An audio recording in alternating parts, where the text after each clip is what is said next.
મારું નામ સુમારદેવજી બુચિયા.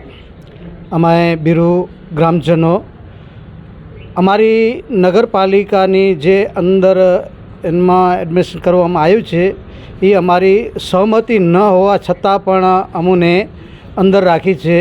એટલે અમારી કોઈ બી સહમતિ ન લીધા સિવાય અમને એડ કરી લીધા છે.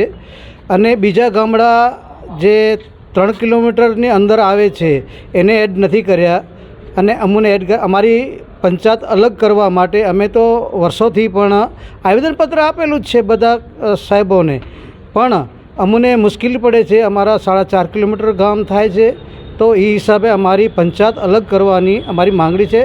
નાયબ કલેક્ટર સાહેબને આવેદનપત્ર દેવા આવ્યા છીએ અને બધા ગ્રામજનો ભેગા થઈને સર્વે સમાજ અમે ભેગા થઈ કરીને અમે આ આવેદનપત્ર આપીએ છીએ ને અમારી પંચાયત અલગ થવી જોઈએ એટલો નમ્ર અપીલ છે મારી. નમસ્તે. મારું નામ સોમાભાઈ રબારી, ગામ બેરુ. સર્વે બેરુ ગામજનો વતીથી સાહેબ નાયબ કલેક્ટર સાહેબને આવેદનપત્ર દેવામાં કારણ અમે નગરપાલિકામાં આવ્યા હોવાથી અમને આ ગામડું અમારું છે, ગરીબ માણસો છીએ, મજૂરી વર્ગ છીએ, અમને આ ખર્ચા ન પોસવાને કારણે અમે અમારી ગ્રામ પંચાયત અલગ કરવા માંગણી કરેલ છે. મારું નામ કરણભાઈ બુચિયા છે. હું બેરુ યુવા પ્રમુખ છું. આજે પ્રાંત સાહેબને આજે આવેદનપત્ર આપ્યું છે કે બેરુ ગ્રામજનો દ્વારા જે વિકાસથી વાતું કરી રહી છે નગરપાલિકા, બેરુ ગામની જે ગામ છે એને નગરપાલિકામાં સમાવેશ કરવામાં આવ્યો છે. બેરુ ગામની જે માંગ છે વર્ષોથી માંગ કરી છે કે બેરુ ગામ પંચાયત અલગ કરવામાં આવે.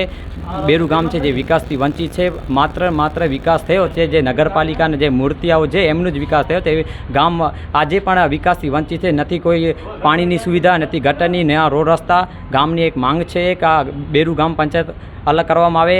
કોઈ જાતનો અમને આ જે ઠરાવ કરવામાં આવ્યો છે આજ દિવસ સુધી અમને કોઈ વિશ્વાસમાં રાખ્યો નથી. અમારી ગામની માંગ છે. સાહેબશ્રીને પણ આવેદનપત્ર આપીને જણાવ્યો છે કે બેરુ ગામ પંચાયત અલગ કરવામાં આવે. જો પંચાયત અલગ કરવામાં નહીં આવે ટૂંક સમયની અંદર બેરુ ગામજનો દ્વારા કલેક્ટર સાહેબશ્રીને કચેરીને આગળ અમે ધરણા કરશું.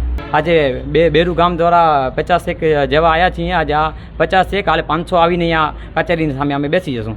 આજે અહીંયા કલેક્ટર સાહેબશ્રીને, અબડાસાના ધારાસભ્ય પ્રદ્યુમનસિંહ જાડેજાને, જિલ્લા કલેક્ટર સાહેબશ્રીને, નગરપાલિકા ચીફ ઓફિસરને પણ અમે આવેદનપત્ર આપવાના છીએ. અમારી જે ગામની માંગ વર્ષોથી છે એમની પંચાયત અલગ કરવામાં આવે એવી અમારી માંગ છે ગામ લોકોની.